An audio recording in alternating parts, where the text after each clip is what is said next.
Welcome back to the show. Tomorrow marks Earth Day. It is the 50th Earth Day that we celebrate. And I've always said to people, you know, when we think Happy Earth Day, well, the Earth isn't necessarily happy. And we're always looking for alternatives. A lot of alternatives that people are looking at, of course, it comes to the electric vehicle. But one that has really stepped up in recent years is, you know, battery-powered tools. And there are many benefits to it. I'm joined by Masood Yarmand from Powered by Yarmand. Welcome to the show, Masood. Great to have you here. And you're usually in studio here bringing in some of your great products, but today we've got you virtually in store. For people who aren't familiar with what you do and what you offer, tell us a little bit about yourself, Masood.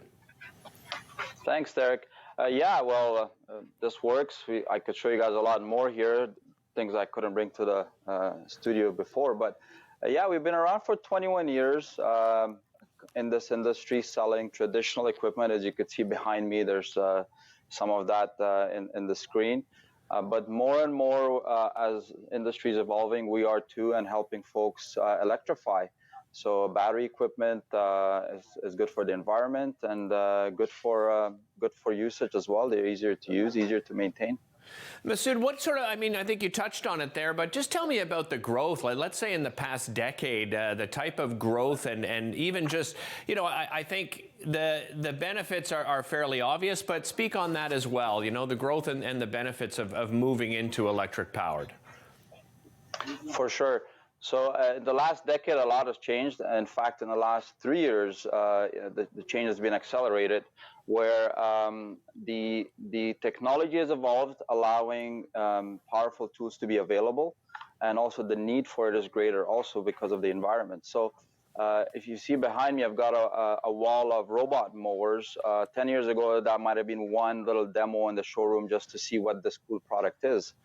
So there's a better adaptation, but that kind of goes hand in hand with the development of better technologies as well. And but before I forget, the electric tools are not only good for the environment, they're also smarter.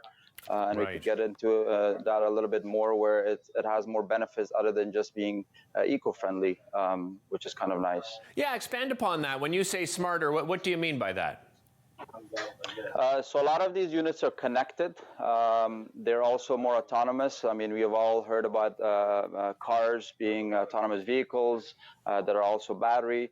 Same thing is happening with this industry. So behind me, I don't know if you could see it on screen, I've got a little robot running, and that will cut your grass. It's connected to your phone, and every now and then software gets updated, making the machine even smarter to do the job even better.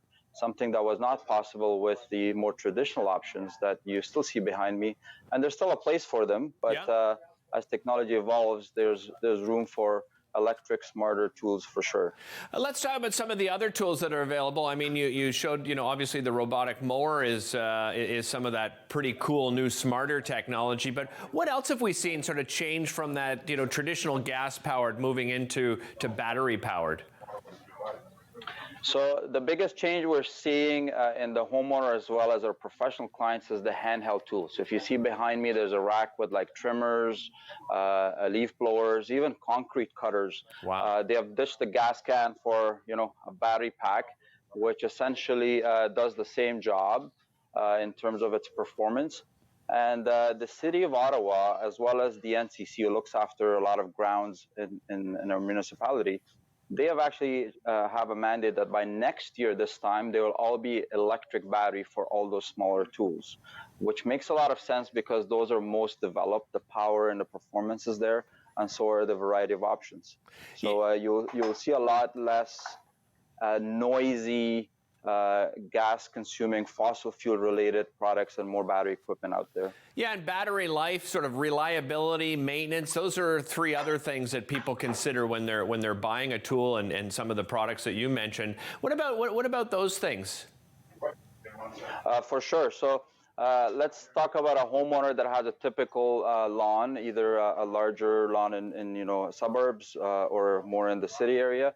When you have an electric battery tool, for example, it does not need the same level of maintenance as a gas combustion engine. Right. You know, there's no regular tune-ups, oil changes, all that sort of stuff that may sound familiar to your audience.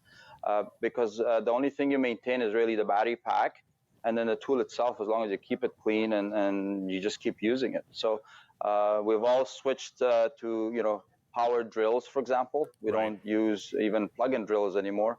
Same concept, except more powerful and more options out there now. And longer lasting as far as how long running they are, right? I mean, what a change we've seen. You mentioned in the last 3 years, it's been incredible. So a lot of people are always, kind of poo-pooed the idea because they didn't think it would last as long. But boy, oh boy, the longevity of those batteries have come a long way as well. Masood, thanks so much for joining us. Really appreciate your time today. Thank you very much. All right, take care. Don't go anywhere. Coming up after the break, we're going to introduce you to the co-author of a book called Team Chemistry. He spent many, many years with Baseball Canada, of course, manager as well of the national women's team. We'll catch up with him right after this.